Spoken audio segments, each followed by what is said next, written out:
It's recording. Were we not recording the whole time?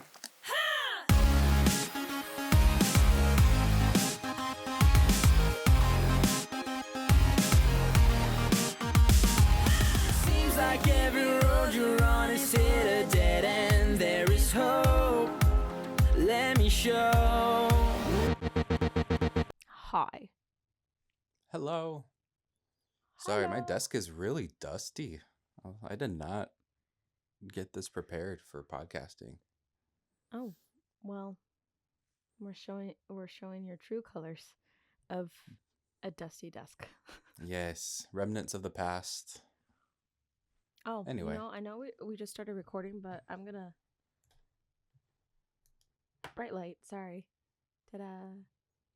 I was prepared. I promise. There you go. Hello. Hello.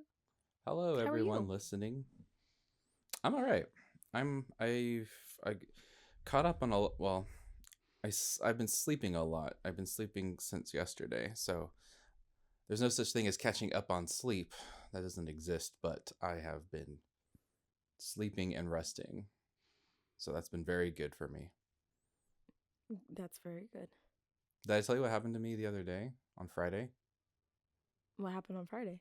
So I woke up early for work because I have all this stuff to do, and I was working on my computer, and my vision kept going like v, v, v, and I was like, "Oh my gosh, I have never had this happen to me before. Like I must be Like, so sleep deprived, and my brain must be suffering that my vision is like not happy that I'm awake this early." And so I was struggling, and I was working for about an hour, and then I went to the restroom and I took my glasses off, and I was like, how can I see perfectly right now? I was like, did I just get healed? And I was like, did oh you just get no, healed? I forgot that I wore contacts the day before and I didn't take them out. Oh. So I slept with them and didn't realize it, which that means that they're really good contacts because I couldn't tell. Right. And that's why my vision was going in and out of sync, because that's what happens when you wear contacts and you put your glasses on top of it. So I was like, oh my believe that you got gosh. healed. Well, I was like, why can't I see perfectly right now? I don't have my glasses on. And I was like, but it even that even took me like 2 minutes to register. Like, I can read. I can read. And like, and my glasses are in my bedroom. That's really odd. What's going on? So I can read.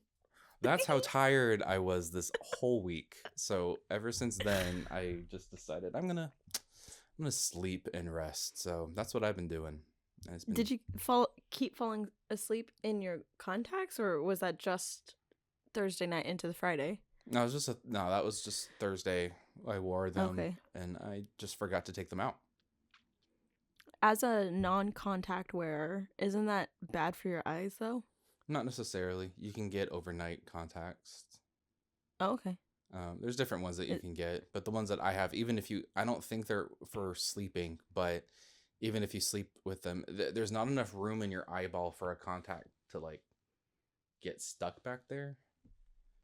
I've heard and seen horror videos of but that's them like getting stuck. That's like very rare. Oh. Like, I've done it, our cousins have done it, our uncle has done it. It rarely happens, Knowing me and how clumsy I am and forgetful I am, I don't think I could do contacts, because I've had these glasses for almost 4 years, and I try to go without them and it doesn't work. So when it comes to contacts, I feel like I would keep falling asleep with them in them. Maybe you just have to remind yourself to take them out. But anyway, that's one more on the to-do list that I can't manage right now. Yes, you can. You'll do great.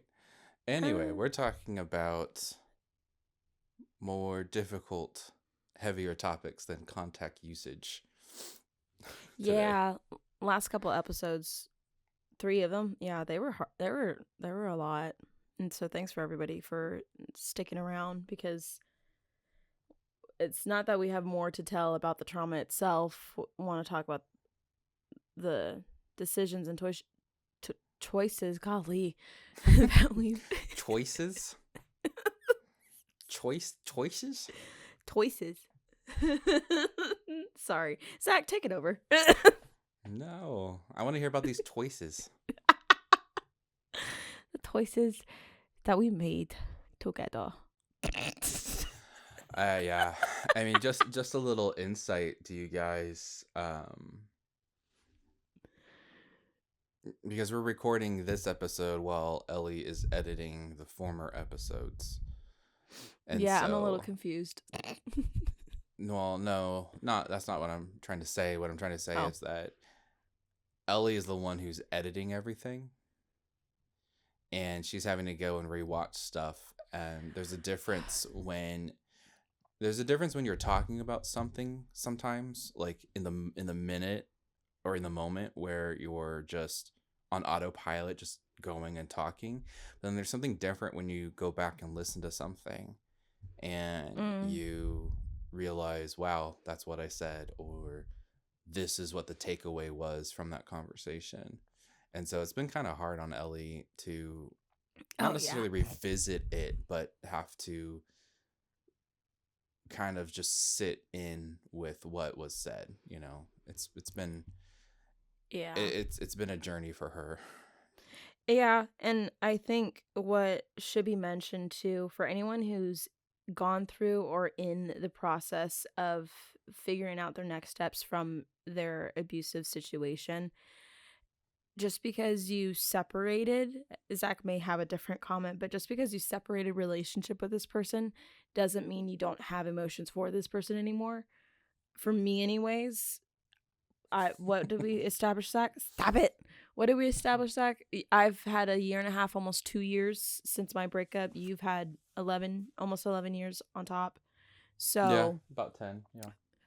For me, it's more recent, and for me, probably because the type of abuse that I received as well, it's harder to go back again, not just for the recording, but to go back again mentally, going there and listening to the recording, finding the social media posts, finding the opportunities that would be great clips for the next episode's intro and stuff like that. So I'm like re-listening it probably 5 more times or so, and it is taking a mental toll for me, because that door is closed. However, when we're opening it back up again, I'm finding new things, like what Zach said, and it's tough because this process is not only, my goal is that it's not only healing for listeners, but it's healing for me as well, and I hope the same for Zach too, because I've learned more about Zach's story in these short 4 episodes. We're recording the 5th episode today, and it's wild to see how much existed that was, what is it called, shoved under the rug or hidden behind the curtain. And it's a lot. This means that there's been years stolen from my life, from Zach's life, and how do we get that back? We can't, because of time. But you know what, I'm thankful that the truth's been revealed, and I was 25, I'm 27 now, and there's freedom in that. So this just changes the directory and the position and pathway I go. Instead of one way, we're going this way, and we're going around this corner instead of that corner, or we're not avoiding this anymore, we're gonna jump right through it. It's a lot. This isn't an easy thing. No, it is a lot, and that's kind of, I bring that up because that is a decent segue into this episode, which is healing. So today we're going to talk about my healing story. Next episode will be Ellie's healing story. So again, if you're just starting out with us and you don't really know what we're doing, we'll talk about other stuff later, but we're giving you context of what our story is first. So that way you have an idea of, like, start to finish of what we went through, what it took to get out of it, and what led to our decision. So past episodes, we're talking about our trauma, the things that we endured. And this right where we're at now, the present time, we're now talking about confronting that and getting healing from that, and what that looked like for me, what that looks like for Ellie, etc., etc. So we're going to dive into my healing story, how I confronted my past, my abuse, and what that looked like for me. And Zach, could you remind us real quick about what timeline was that for you of when breakaway / healing started? No, no, yeah. I'll go into it, because where we left off with my abuse story was me leaving for college. That's kind of what started the first breakaway for me. Even though it really wasn't a breakaway, that was like my genesis story. So before I left for college, I'll give some context. I was fighting more with our abuser, not necessarily a lot, but I was pushing back a lot more than I normally was. And I think it was just because there was a finish line for me, like out in the distance, right? So I'm graduating high school. I'm gonna go to this university, and that was a whole thing because he didn't want me to go. He didn't want me to go. What was really funny was back then I was gonna go to our hometown junior college, and it looked like the right thing to do because I placed out of a lot of courses. I took AP courses, so instead of it taking me 2 to 3 years to get an associate's, it was only going to take me 3 semesters. No way, really? Yeah, back then education was a little bit different than what it is now in terms of like how you go through it, but I tested out of a lot of like your history, your math and stuff. I would still have to take courses for my like degree, but a lot of your general ed I was testing out of, and the only thing I was going to have to pay for were my textbooks. Yeah. And so I thought, clearly this is what the Lord wants me to do. I tested out of all these classes. You know, I'm going to be 19 by the time, you know, I have my degree. But then the Lord, what had happened was I applied to a university of my first choice, and when everything was getting settled, like I graduated high school, I decided I was going to go to this junior college, and I got my course schedule already set out and everything. The last week of May, I got an acceptance letter to my university, and they said, you have until June 1st to let us know if you want to come. Wait a minute. And so you had like 5 days to make a decision? Yeah, and what's funny was I said no because I thought what I had already worked on with going to the junior college was already, I thought that was God ordained already. So for me, I was like, well, I think that's where God wants me to go. I don't think it's this. And then, well, they had like a package for me in terms of like, this is how much student aid you'd get. This is what you'd have to take out for loans. So it was almost a free ride. And Mom was like, you need to go check this out. And I was like, how am I going to get up there? Yeah, like it's 300 miles away. How am I going to get up there? And so she and I left. I was a music major, so I had to do all this stuff to get there. So long story short, I had to organize a music audition to get into their music program because that's what I wanted to do for my life. And we left church. So we had a church. Our family owned a church. We didn't own it, but pastored at it. So after that Sunday, Mom and I got in a car. We drove up. I auditioned the next day. Did all this stuff, did the financial aid, did everything. And I had like about a 90% or higher student aid package, meaning back then my scholarship stuff, right? Yeah, well, my grades, everything, was going to pay for 22,000. No, about 20,000 a year, and then the tuition was 25. So I was only gonna have to take out $5,000 to go. What? I know. It was fun. So that was a That whole was roller. not my package. No, it was not your package, but I had I better went to the grades than same you. school, by the way. I had better grades than you. I'm sorry. I did. You took AP classes. I wasn't that smart. I couldn't do that. No, you did a different career path than what I did. That has nothing to do with intellect. It's just anyway. So Anyway, we came back with Zach's going to go up there, and that did not make our abuser happy at all, because again, he wanted me to go to the local university in our hometown. Right. He wanted to tell me what I was going to study in and all that fun stuff, and I was like, no. Nope. Not going to happen. In fact, I only have 3 more months until I'm here. So, yeah, And I was very so- confused at that timeline too, because I didn't know what was going on, and then you guys were announcing that it was a very quick change. It was very quick. It was very quick. Yeah. It was not set in stone. It wasn't like anything I was like hoping for. It was just that was just the situation. And so that was June, July. Mid-August was when I needed to be up there to move in, do new student orientation before classes started. So I Right. only had like 2.5 months of being down where we lived to get ready for this.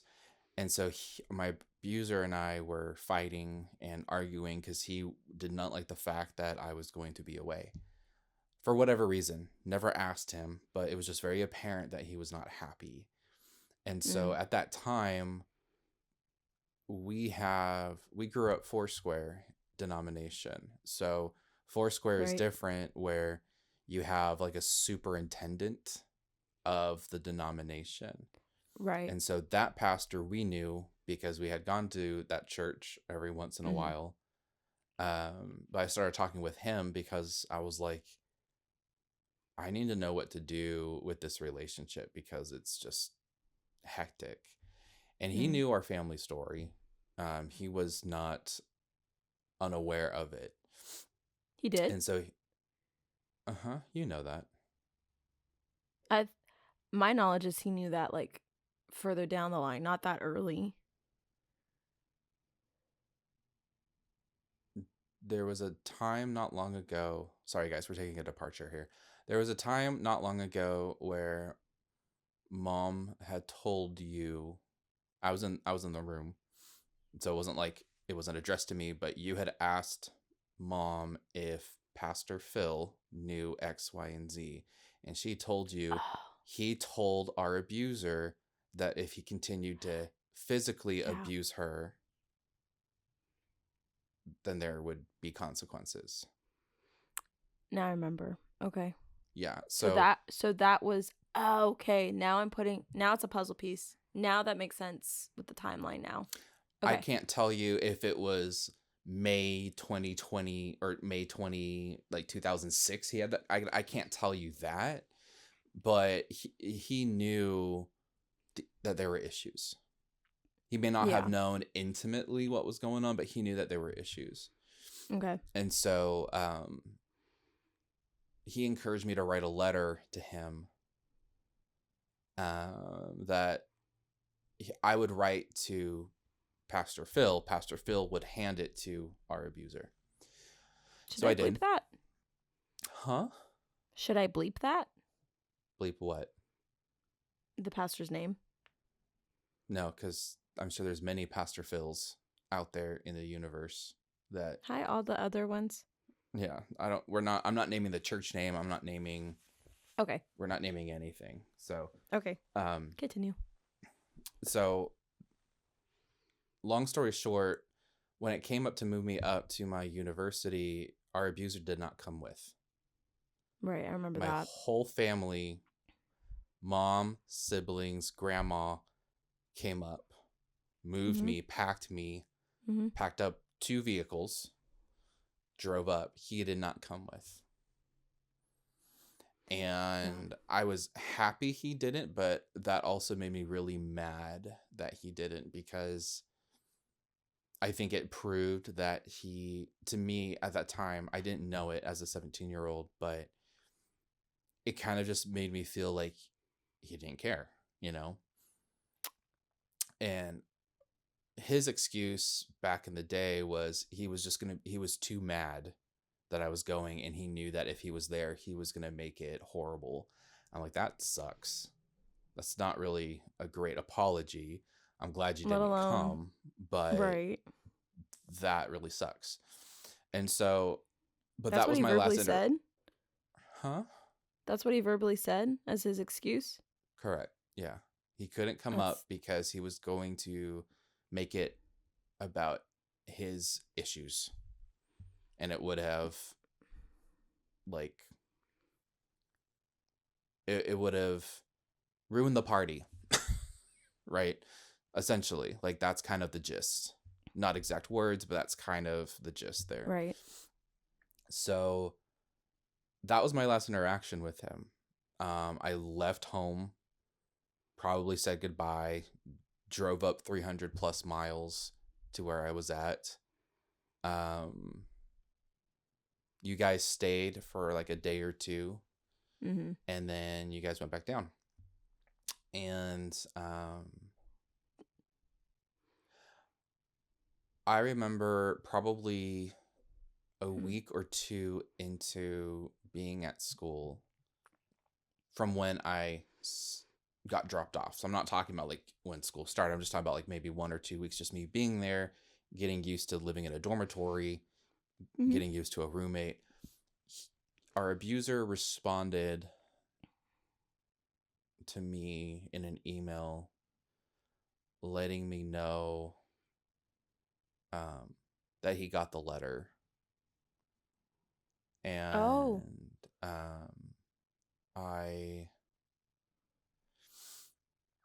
I remember being very emotional. I remember crying, and I remember my roommate walked in, saw me crying, and like immediately shut the door and walked back out.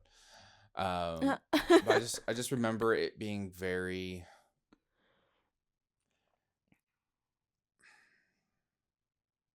I'm sure back then I had a different justification and rationality of why I was upset. Okay. So I don't really recall why, like my reason back then for why I was upset. But I think now looking back on it, I think that I was just upset that he answered. And I think it was just because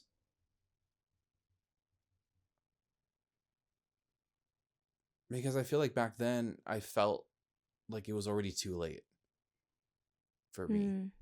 Like I had 12 plus years of abuse, not being cared about, being thrown under the rug, being told to my face that he sees me as an enemy, that because of me, he can't have a relationship with his wife. Like I'm the problem. I'm one of the problems for just his madness and his issues. Right. I'm now away, and so I felt like I shut a door. Right. It's like, cool, I need to go walk into this promised land, and here's Egypt tapping me on the shoulder, you know? Oh. And so I think I was just really upset that he was trying to contact me, that all of a sudden now he's sorry. All of a sudden now he has sympathy. Like it was just like, and it wasn't even a big email. It was just him saying, I got your letter from Pastor Phil, you know, just want you to let you know, like I'm sorry, and you know, blah blah blah blah blah. And but it felt so. It also felt like this is such a big issue that like a little tiny email does not make up for anything. No, right? It doesn't. So you're just, as a 17-year-old who's not mature, who can't even verbalize a large breadth of emotions, even can identify this is what I'm feeling. My first reaction was just crying in anger. And so I was realizing like I have issues, and I kind of look around myself, and either people don't have these issues around me, or they're just a lot better at masking it. And I think that when I was at school, like high school, I was really good at masking everything to my friends and everyone around me. I was really good at pretending, but I didn't really want to pretend anymore. And so Oh. I was just really struggling with like, how do I do this correctly? And how do I even do this without people thinking that like I'm like mentally insane, like I'm too, like there were a lot of things about my abuse that it's like, okay, I'm walking out of that for the first time, but I'm literally like a 3-year-old when it comes to this because I didn't have that. Or like I wasn't allowed to really hang out with friends until like my senior year of high school. And even then it wasn't even like a lot, So here I am around people and I have maximum freedom and I don't know what to do with it. Like I didn't know how to go sit in a theater with friends, it was just, I was stunted in a lot of areas. And so I was struggling with a lot of things, and it was just a really confusing time. And so would you say socially with building friendships or connecting with people, that's a huge portion of where there's a stuntedness, or was it beyond friendships and building relationships? I just didn't, that for sure. I just didn't know, how to be me. Yeah. I wasn't allowed to be me. So how can I be me with new people? I don't even know me, Yeah. And so, and it was a really cringe, it was really cringe trying to break out of it, just looking back on how I interacted with people that I lived with. There was parts about me that were very annoying and very embarrassing. Like what? Like I remember a time, I don't know. I was just, Because like, mind you, I remember seeing you, and I remember seeing you as a goofy person. So I'm curious what you thought was annoying to roommates or anything like that. Like, so I remember one time we were, where I went to school. It wasn't like a party school. It wasn't like a party. I went to a Christian school, so it wasn't like a party school, but there was people did what was called ice blocking, which is where you buy a big old block of ice from the store and you go on a hill and you slide on it, right? So there was like 100 people that were going to go do that at 10 o'clock at night at some random park. And so I was like, sure, I'll go. And I brought my roommate and I brought 2 other guys that lived with me. And one guy I did not get along with, and he was like a basketball player. And he was getting on my nerves because he wanted to eat before we went. And I'm like, I'm driving, dude. This is my car. And so he wanted to, like, we went through McDonald's because it was like on our way there, and he was just being crass or whatever. And I was like, bro, if you don't stop, I'm going to drive out of this drive-thru right now and we're not going to get your food. And he's like, oh, well, if that's the case, I'm just going to go and take my hamburger and just rub mustard like all over like your back seat. And I was like, if you do that, I'm going to kick you out of my car. And he had shin splints because he had injuries. I'm like, you can go walk home with your shin splints.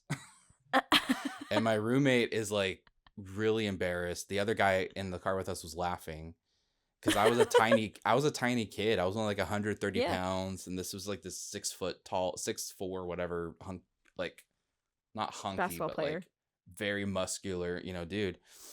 Right. And so he wasn't like threatening me, but he was just challenging me. And he's like, oh yeah, well, I guess I'll just beat you up. And I was like, do it. I'm 17. You'll go to jail. Like I was not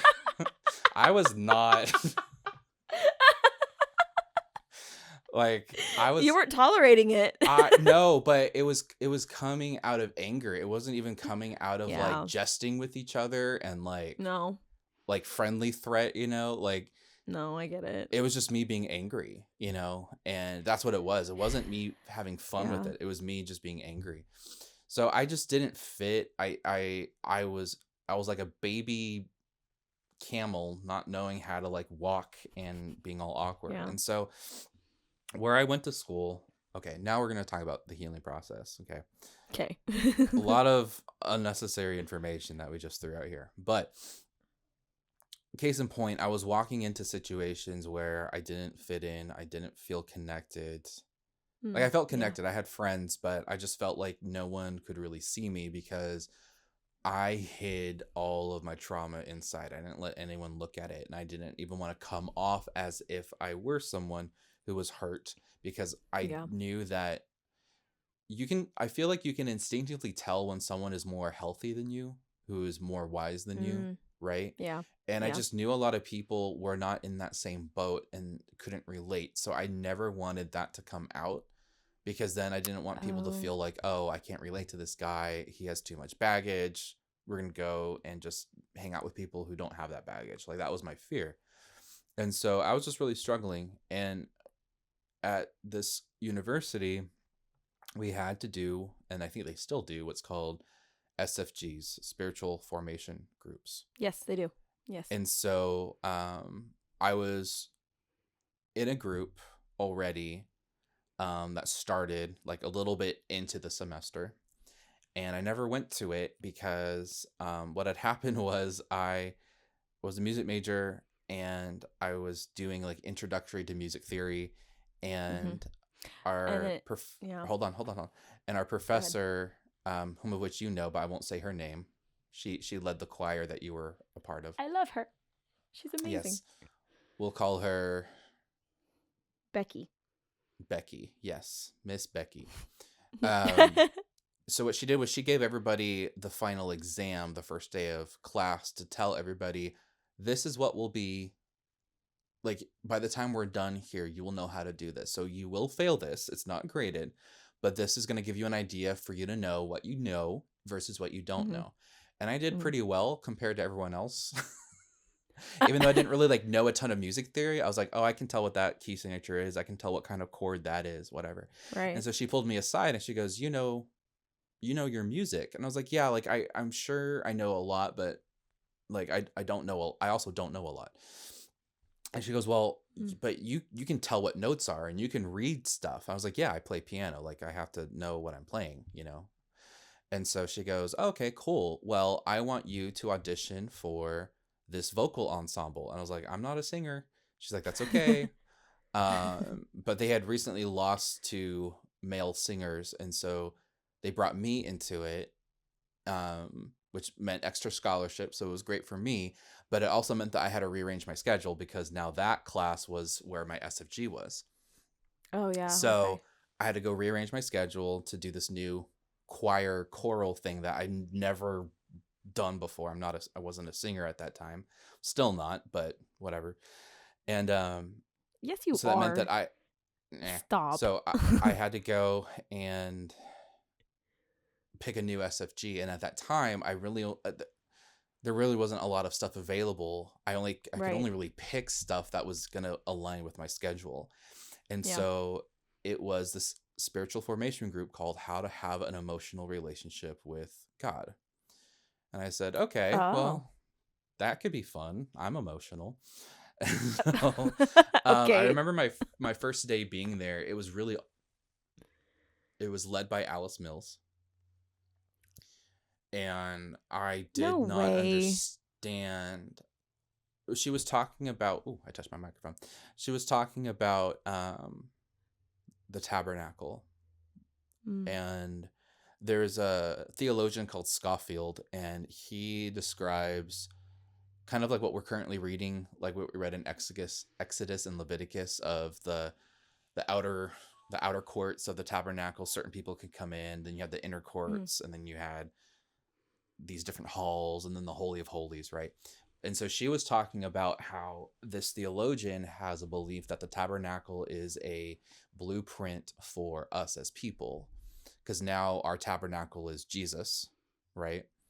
And so she was talking about how we have all these different parts of the tabernacle. The tabernacle is us, but there might be things within us that we feel like we can't access, or they're blocked, and whatever. And at the time I didn't understand it. I was just like, huh? Right. And I'm sure most of the class didn't understand this either.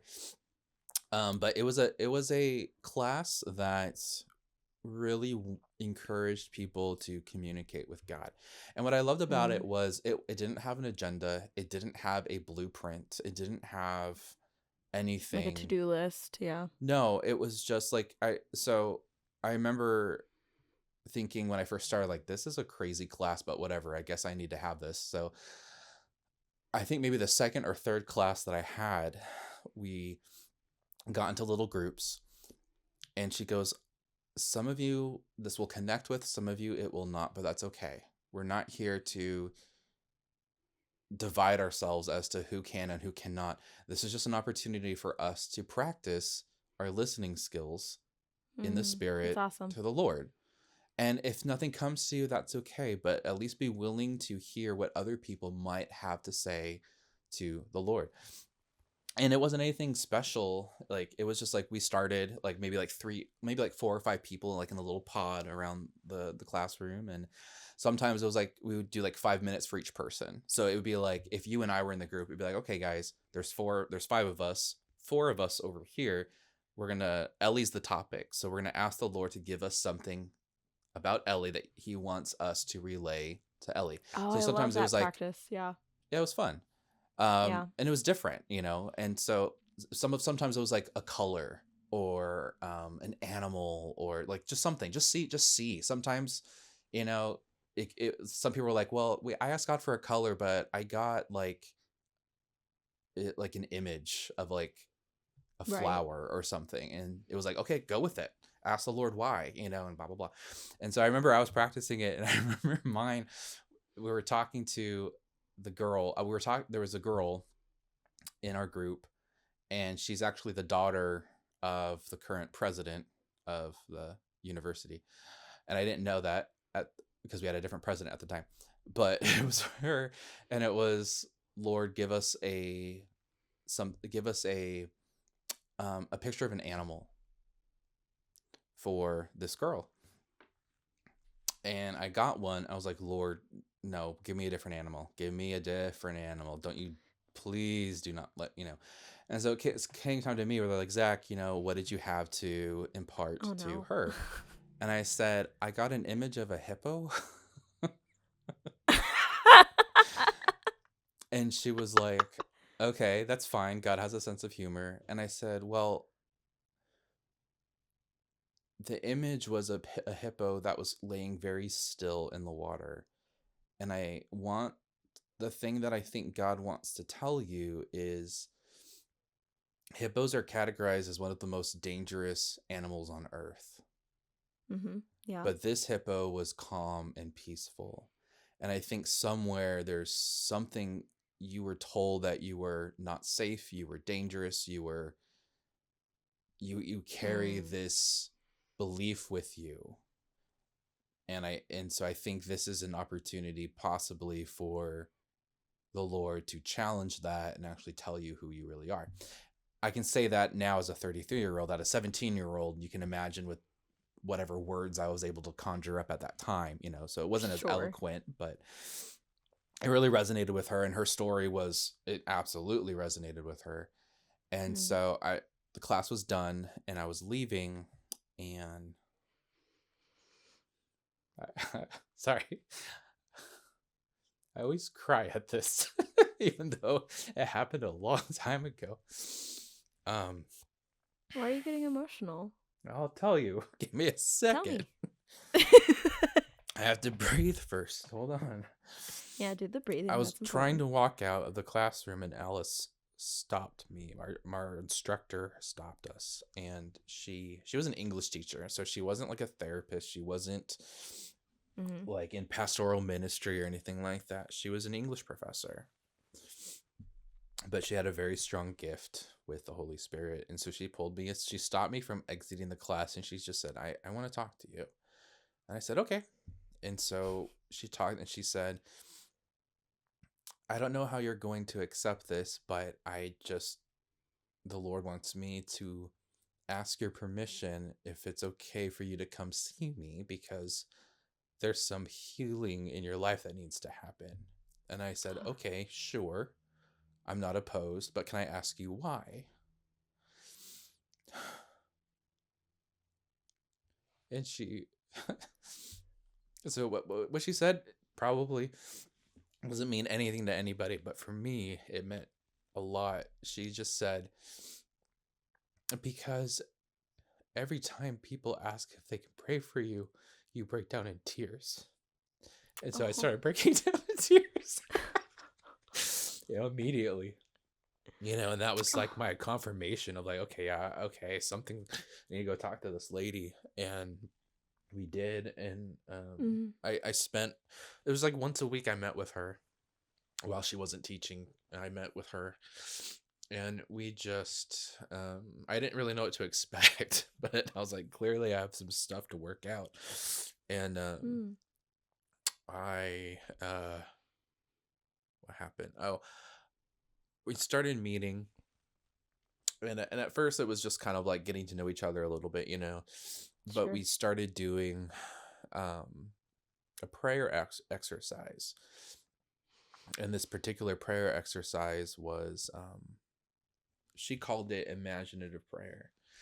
And then the reason why she termed it that way, it's because in the New Testament where it says to love the Lord your God with all of your heart, all of your soul, and all of your mind, the Greek word for mind is a word called dianoia, and it has many definitions, but one of the definitions is imagination. And so it's not only to love the Lord your God with your logical mind, but it's also to love the Lord your God with your creative, imaginative mind, what you believe him to be. Wow. And so, and the way that we went about it was we would pray, and it didn't happen at first because I was so stunted probably, but eventually what it came to was we would pray, and it wasn't anything. It's not new age. It's not anything creepy. It was just, Lord, how she would do it was she would say, Zach, what's something that you feel like you are struggling with? And so I remember one of the first times I said, safety. I don't feel safe. And she goes, okay. So what we're going to do is we're going to pray. And she prayed out loud and she guided it, but it was essentially, Holy Spirit, we invite you here. Zach doesn't feel safe. And we ask you to give Zach a memory of the first time he felt like he was not safe. Oh no. And it didn't happen like immediately. It took a few times of just us being patient and letting the Lord, sometimes nothing would come and we would just have to move on to something different. But I remember, for example, the memory that was tied to not feeling safe was, I think I've told you this memory, but you probably don't recall it. So it was when Mom and him were first married. I can't remember why, but there was a time where she dropped me off at his work because she had to go run an errand or something. So I was only there for like an hour, but I was just in his office. And I was just being a little 5-6-year-old kid, and he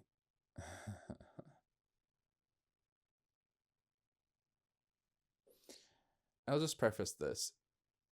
If my abuse story that I talked about before didn't really relay a lot of the emotional and mental abuse, this is a really good one to showcase it. So, okay. I was being annoying, I'm sure, and he told me, if you don't stop, I'm going to call the police on you and they're going to take you away. Oh gosh, yeah. And I was like, no, you're not. Like, because they're like, why would you do that? Right. So I had left the office for some reason, probably go to the restroom. He had called his sister, told her, I'm going to call you. And when you answer, I want you to pretend that you're the police. No. And so when I came back, he picked me up on his shoulder, put it to where like my butt was by his face, so I'm looking behind him. So I'm up in the air and I can only see like, I can't see him. I'm up in the air. And he calls his sister, and she says that she's the police.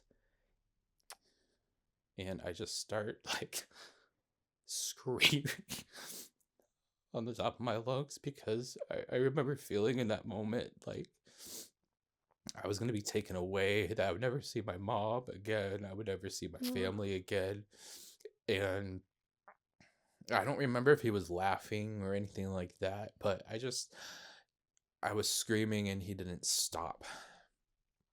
Like, he didn't put me down. He didn't say, I'm just kidding, Like, it wasn't like a joke, And like, it wasn't comforting. like a prank. It was just, he chose to do that to a child. He thought that was okay. That's the kind of stuff that he would do to me. And so I'm bringing that memory up. I'm crying, I'm trying to process it. Sure. My brain doesn't want to process it because it was a very painful memory, which I did not remember. Right. I remembered it, but I could not tie that to my pain or anything like that. Sure. And so we bring that up, and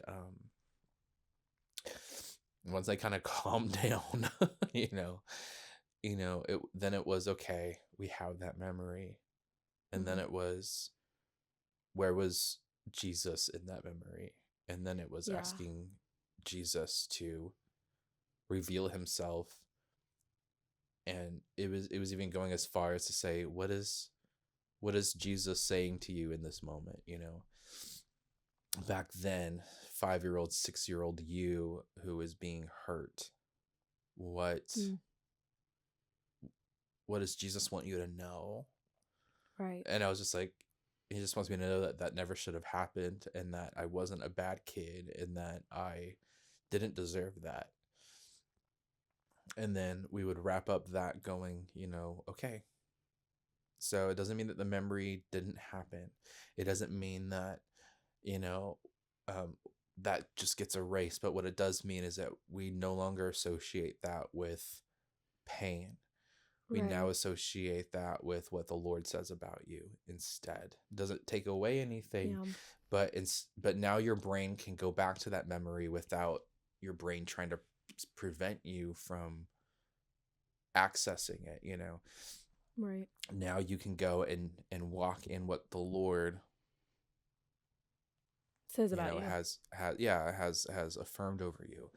And we just did that a lot with a lot of memories and with a lot of different emotions and beliefs. And we did that for a year. So my entire freshman year. We didn't really do that my sophomore year, but anytime she had an SFG, I signed up for it. Sure. I think it's also powerful too. I know you didn't mention in that memory, where was Jesus in that memory, but there's another powerful thing. It's beyond just what God says about you, but when you think about that memory, you're going to remember he was in the room too. No, exactly. Yeah, exactly. It's like I said, it has nothing to do with taking away what happened. No. It does in a way, but when you leave it up to it takes away the Jesus, intensity. That yes. But when you allow the Lord to redefine what something used to mean, but now means something different, you get to walk in that freedom. If you let Jesus free you from it. Sometimes we don't.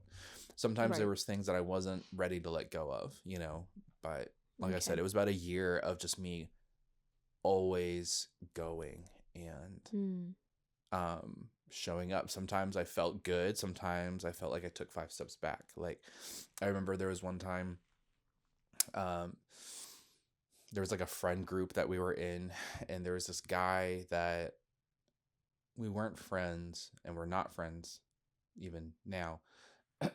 But I remember he used to be very critical to me for some reason. And I remember one time he told me, I went to go give him like a hug, and he told me, you need to stop hugging people because it makes people uncomfortable. And I just remember thinking like, oh crap, like maybe I like hold on too long, or maybe I hug too tightly or something, you know? So I would go and I would essentially, Alice was like my therapist, even though she wasn't a therapist, but I would bring to her stuff of like, hey, I'm trying to walk in freedom here, but now I'm getting these like pushbacks because again, it's like I have to relearn stuff. Right. I have to relearn what safety is. I have to relearn what love is. I have to relearn all these things.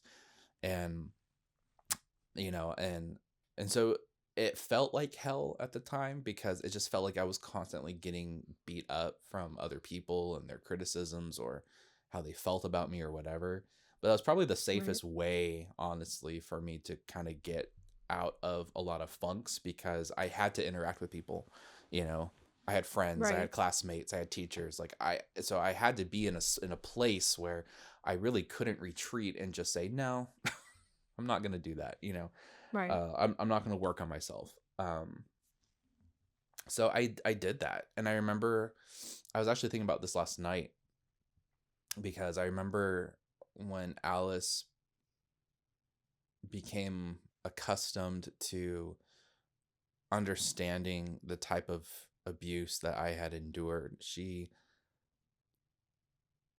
told me, I don't think it's a good idea for you to go home for the holidays. I don't think it's good. I think it'd be better if you were able to stay here, go to a friend's or, you know, something. I don't think it's safe for you to go home. And she was right.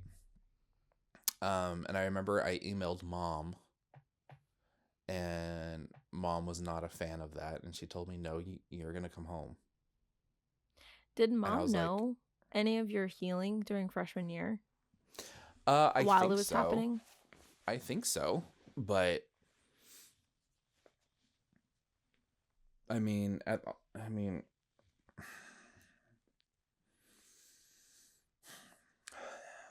things were so different back then. Sure. Things were so different. Psychology, counseling, healing really was not something that a lot of people talked about. It wasn't really mainstream. Counseling and therapy, even up until then, was kind of like you went there because like you had a mental illness, like you were bipolar or depressed, right? You know, it wasn't so normalized as it is. Yeah, it's 15, not normalized. 20 years later. Yeah. And so Mom was still in the midst of her gunk and having to deal with our abuser. And, you know, I think I talked to her like once, maybe like in the past few years. I brought that up to her. And I brought that up to her because anyway, we'll get into that into another episode. But I remember still feeling telling you. Sorry, I was just gonna say she's telling you that, you know, you need to come home for break. She told me, no, that's not an option. You're gonna come home, and so I did. I didn't like it, because I felt like I wasn't an adult. I felt like I wasn't my own person that I was trying to become. Yeah. I felt like I was still being told what to do. And it didn't matter how much healing I had done. The expectation was it is my responsibility to be back in an unhealthy environment. And so I really focused on getting as much healing as I could while I was at school. So that way I kind of knew that I was going to break away one day and no one else was going to walk in it with me. It was going to have to be something that I would have to do myself. So how old were you when you were recognizing this? 17, 18. Wow. Well, because you have to think about it, you know, I'm a long way from home. And yeah, of course. It makes sense. I'm getting healed. I'm getting these healing moments, you know. You're getting breakthroughs, yeah. I am realizing that, like, for whatever reason, like, Mom's not getting a divorce. Mom's staying. The kids are going to stay. The situation is still the situation. Nothing has changed. Right. So if the situation hasn't changed, then this is what the family's going to be for the rest of my life. So what am I going to do about it? And so I didn't really make a lot of strides to come up with a solution. I still had 4 years of school, you know, but it was always Right. kind of in the back of my mind of like, one day I will have to make a decision, you know. But that was kind of like my breakthrough with my healing. It was meeting with Alice for 1 to 2 years. She Wow. eventually moved and left, so I didn't have her for any subsequent years at school, but I still tried to. um I don't think I got any therapy, like traditional therapy, when I I was gonna was ask, did you up ever north. reach out to um the counselor that I go to, the marriage counselor? Did you ever reach out to her or connect with her? She didn't exist at this time. She didn't exist at this time. No. It hold on. I thought she did because I remember she existed, and before you left for school Mm-mm. was when she broke the everyone's going to Mm-mm. be. No, Mm-mm. that's not it. That was after school. So you did all this healing, all this work. You graduated college. You Uh-huh. came back and moved to Back home. hometown. And thank you. So Mm-hmm. I don't accidentally say the city. Um and what? Was it immediately after you graduated or like a year or two and then No. hey, mom and dad are going to be separated? No. So, well, okay. I will say this. I know somewhere, probably my senior year, that's when counselor got in the picture. Okay. Okay. I mean, I didn't really know. Like, No. you have to No. understand, like, I did not I was on my own. Mom and I never talked about stuff.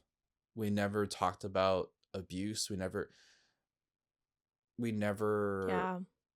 there's never secret conversations like at like midnight she leaves her bedroom and she's talking to me about, like, there was nothing like that. So the only time I knew what was going on was when I was geographically home for the Oh. holidays, or if she kept me apprised of like, oh, your brother did this, or like your sister did this, for school, or whatever.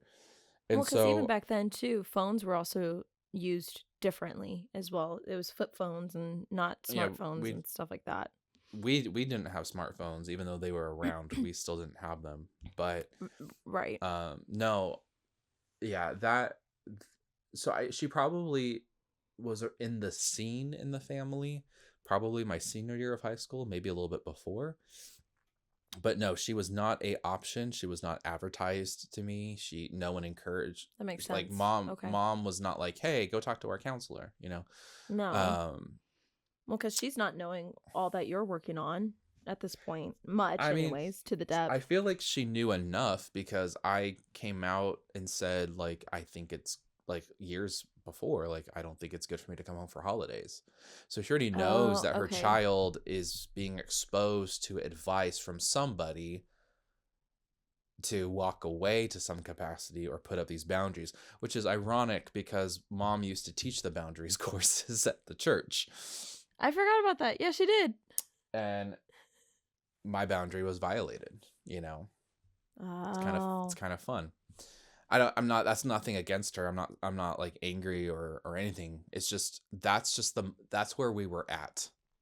Well, and you got to consider That's too, mom was in a position where you're her first child and she's learning how to have that life experience of her child, wanting to create this boundary and create safety for himself, where she's wanting you to be back because that's part of the family sure, dynamic of.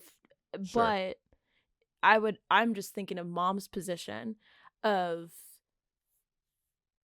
being, there had to been some sort of confusion, um misunderstandings, or where is this coming from, but I trust you, but I don't understand. Like, I can imagine the chaos she was feeling too. she was definitely feeling. I don't know what she was feeling. She at her. I will say this: up until that point, breaking away was not an option for her. Well, yeah, no, because she had your senior year was, I don't know what year it was. I was like in middle school entering high school, I think. So she was still dealing with like a teenager and a preteen. Let me put it this way. Even for me as a 13, 14-year-old, there were times that I wish I could pull mom aside and say, why don't you get divorced? Yeah. I never did, because I would get in trouble for even asking such a thing back then. Right. But that's how bad things were. That even me as a 13, 14-year-old grew up in the church, goes to church pretty religiously. Everyone gets told God hates divorce, so stay in your toxic, awful marriage. Right. I was going, why are you, like, in my heart of hearts, I was wishing that mom would wake up one day and go, this is not right.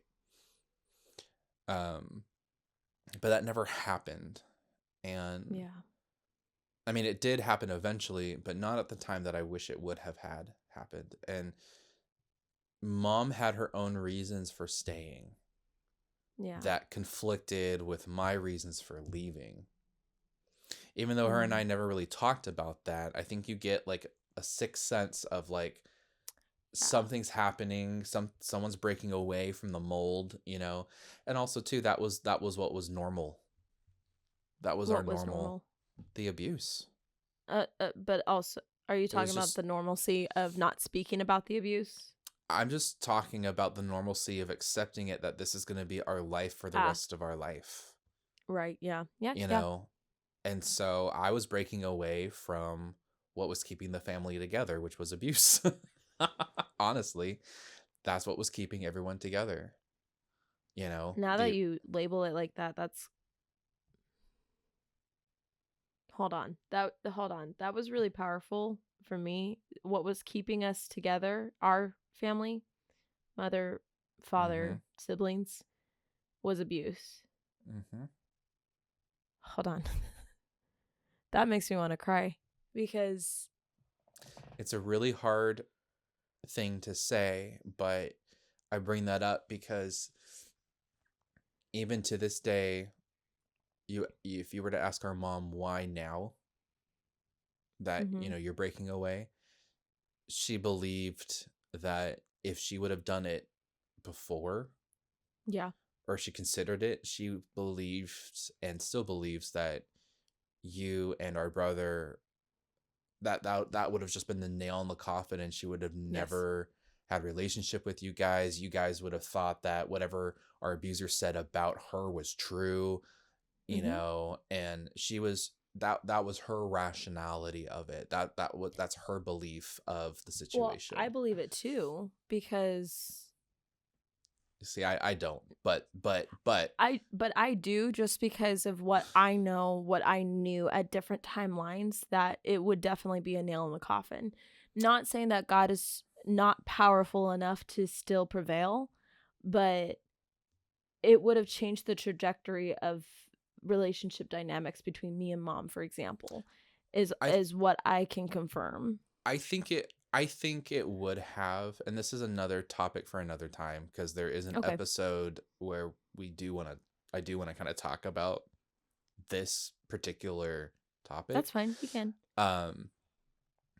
But I'm just still drawn back at the comment of what really held our family dynamic together is abuse. Because if I look at it, I can see the cobweb effects of the abuse and the chaos and the isolation, but still stayed in it because, that's wild. So, like, mom stayed in it because she was afraid that her children would hate her, would not want relationship with her. So she stayed. I stayed because if I stepped out of line, mom would get the brunt of it. You know, like, abuse is what held this thing together. It wasn't love. And then I stayed because I didn't know what else to do. I was so brainwashed that I didn't know that there's other ways to have No, relationships. no, trust me. And that was one of the things when I started getting my healing. That was one of the first things. This is not normal. Yeah. This is not okay. What your father did to you was not right. Mm. It is not standard. This is not, this is wrong and evil. And we don't really like to say the word evil a lot. We really No. prefer to say things like narcissist, abuser, abusive. Bad. We don't like to say evil. But if you Yeah. think about it, you had a man who made it his life mission to break relationship with a family that he supposedly loved. Supposedly. And it was his mission to drive wedges between all of us, purposely hurt us, purposefully say mean things to us, physically hurt, emotionally hurt. That's not love. No, it's not. And so that was one of the bigger things for me in my, it wasn't just having to go back memory lane and have Jesus transform things.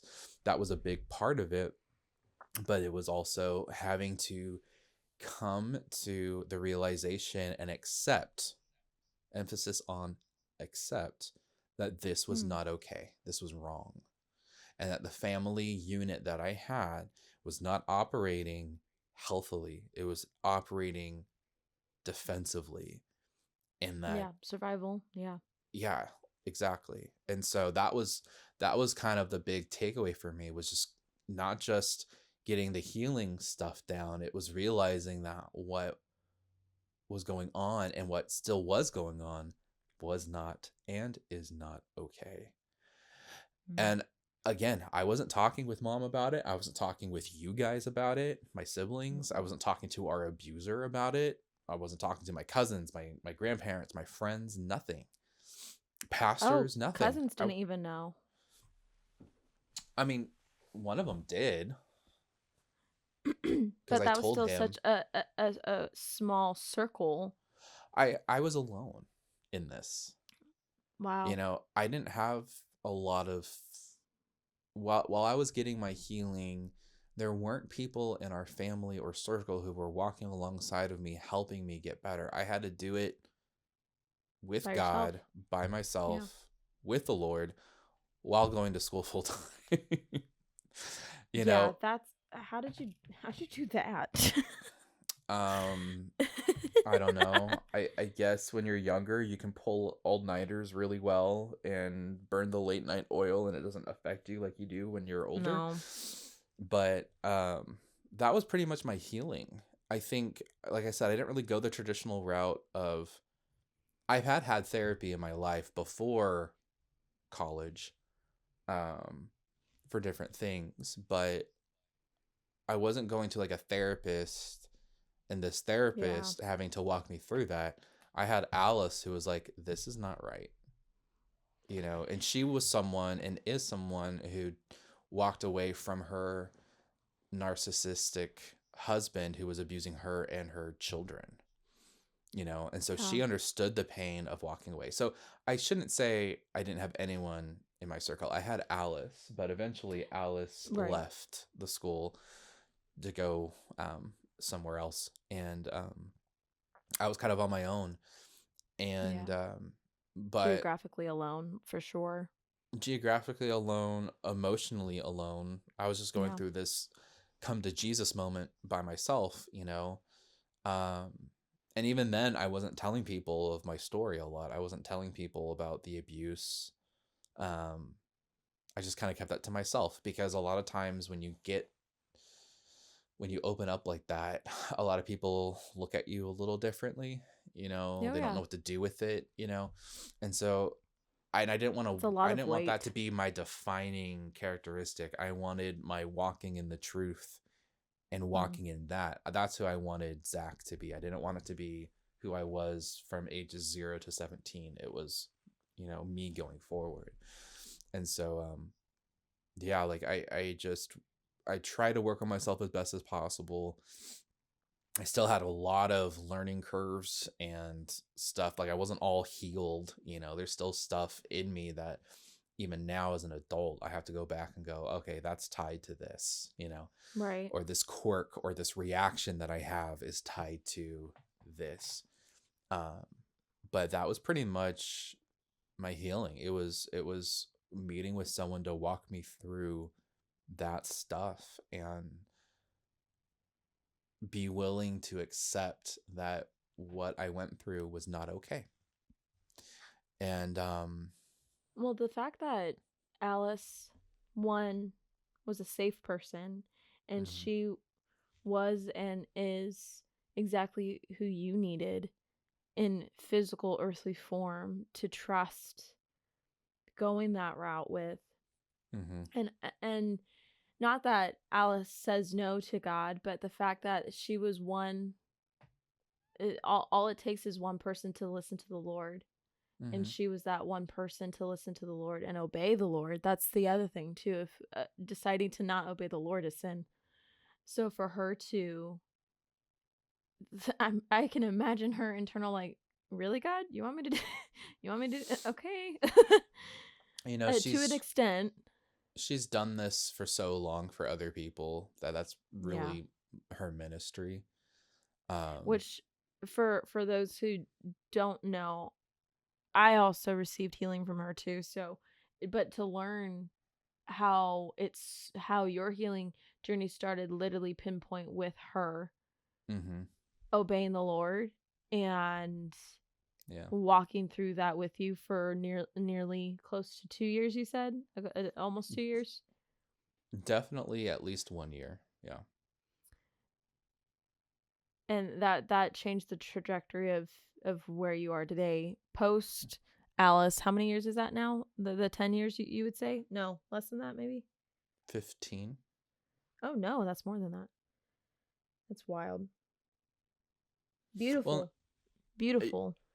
No, yeah. I mean, it was definitely God ordained. It needed to happen. Absolutely. It happened with her. And I believe that it was always God's plan for me to have that revelation. And if it wasn't going to be Alice, if I still chose to go to bake, oops, bleep that out. Sorry. I literally have a sticky note of notes that I need to do in the editing. Well, on your end, put it at your mark of for me, my audio is 1 hour 39 seconds. Okay. If I had not gone to my university and if I went to our hometown college, I still believe God would have revealed that stuff. It just would have been in a different way. It probably would have been harder. It probably would have been through a different person, a different circumstance. It probably would have been a lot messier.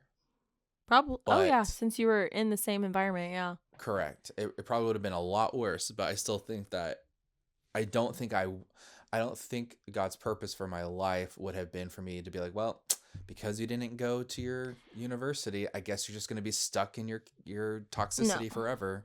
Sorry. No. And that's just a testament to say that the Lord wants our freedom. That's why he died on the cross. He wants our freedom from the chaos, from the sin, from the abuse, from the trauma, from all of the things that are so earthly bound and promised for us here on this earth. Well, and so, God's so powerful to be able to. No, you're absolutely right. Yeah. God wants us to be healed. He does not want us. We cannot endure abuse. It is a lie. It is a falsehood. We can't just numb it out of our lives. And so, because being abused requires us to change the truth in order for us to exist in it. Yeah. And you can't walk with truth. You can't walk with Jesus if you're lying to yourself about your situation.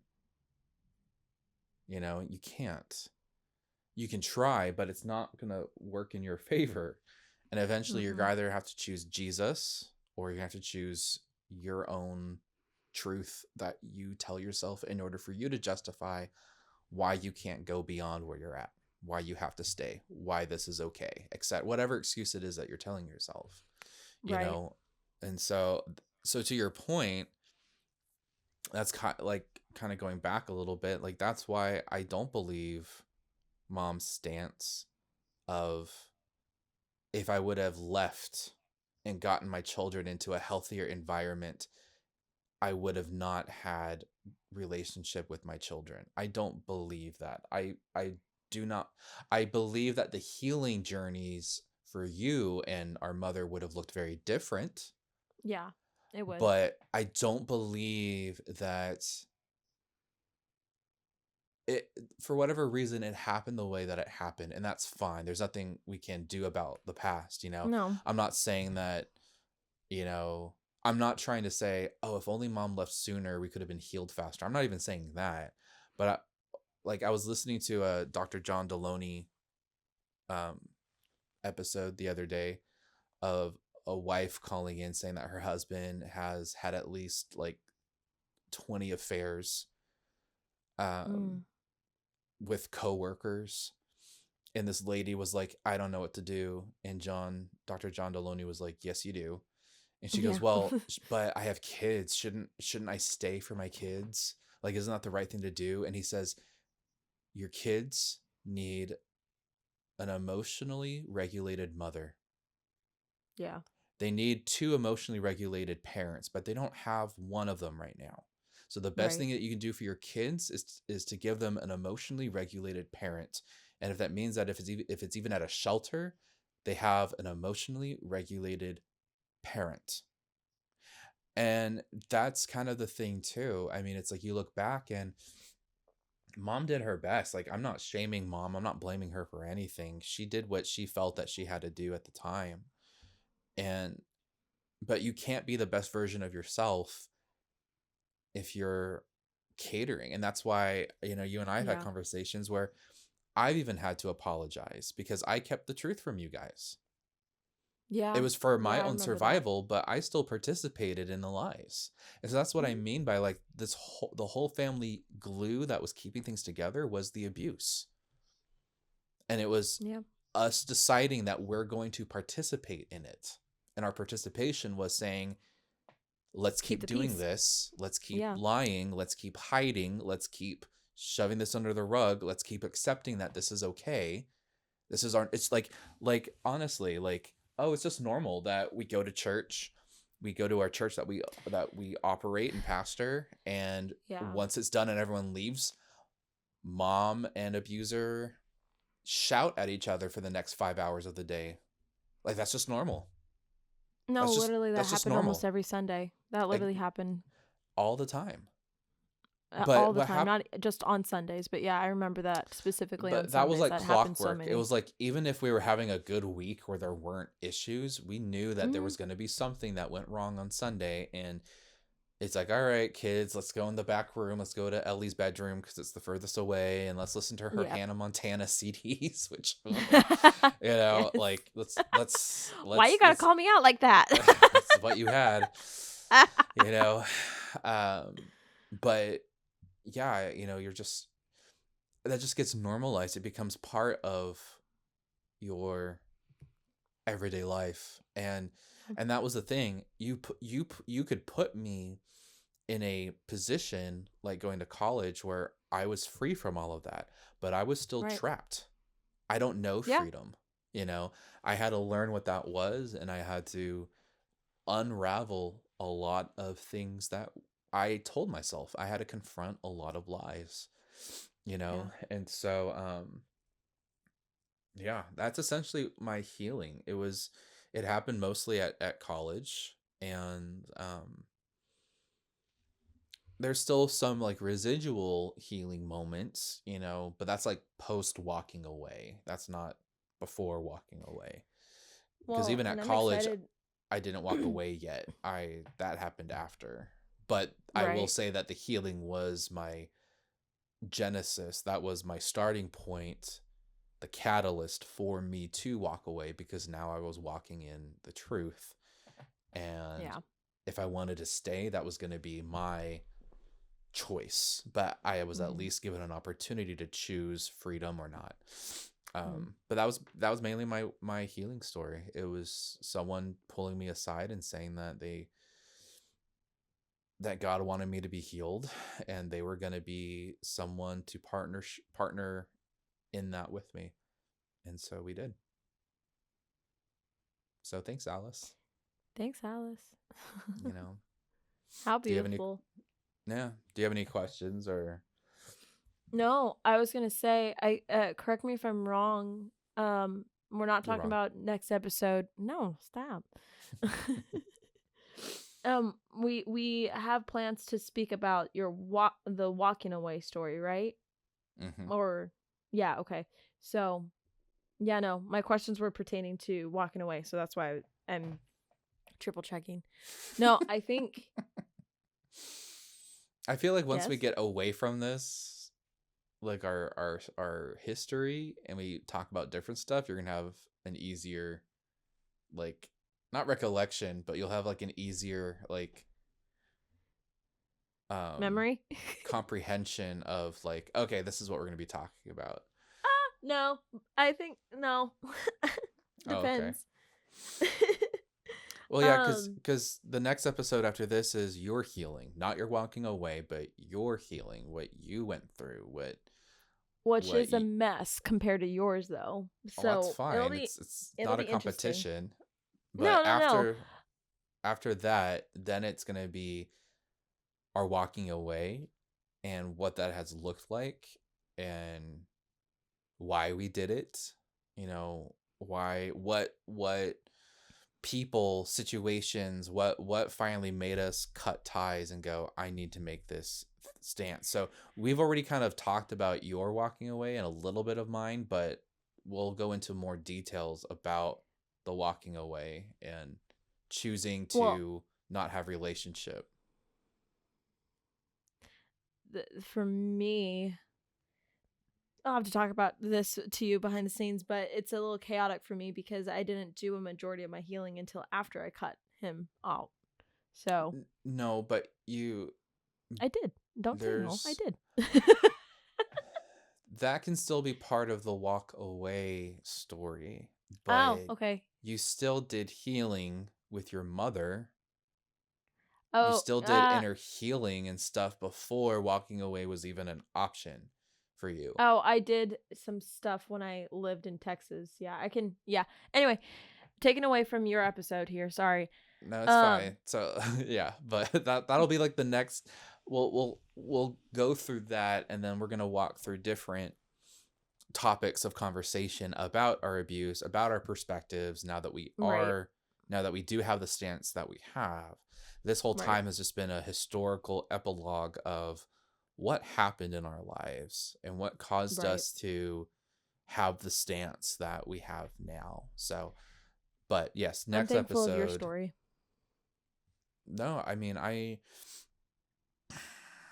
I'm thankful for it too. I mean, it's been a long journey for me, and like I said, I've done it alone for a long time. Yeah. So that will be a discussion episode. I can't remember how long from now, but there is one where I do want to talk about, you know, the differences of our walking away and what that looked like, and why that kind of causes the both of us to have the stances that we have had, but also some of the disagreements that you and I have had in terms of the why or what's the real problem and stuff like that.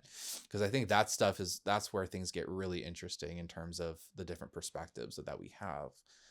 Right. But we'll get to that. Or my relationship too. Yeah. Yeah, absolutely. But that's kind of. Well, thank you everybody for listening to this episode. Yes, thank you for listening. It's been a journey. So, you know, thanks for riding it with us, and you know, leave comments, leave questions, you know, even about your own stories. I didn't tell you. One of our I think third episode, We did receive a comment on a YouTube, so we got our first comment. Yes, Woo. I did see that. So, thank you for the comment. Keep them coming. But yeah, seriously, like I would love to get to a point too in our podcast where people do leave comments or people leave questions like, what would you suggest for this, or what would you say to someone here, or what's a biblical response for this, or I would love to start having that feedback where we just make even episodes of talking about that and just hearing both of our perspectives and talking about it. So engage with us and we'll engage back. We will, I promise. Yep. All right. Well, until next time. Bye-bye. Bye.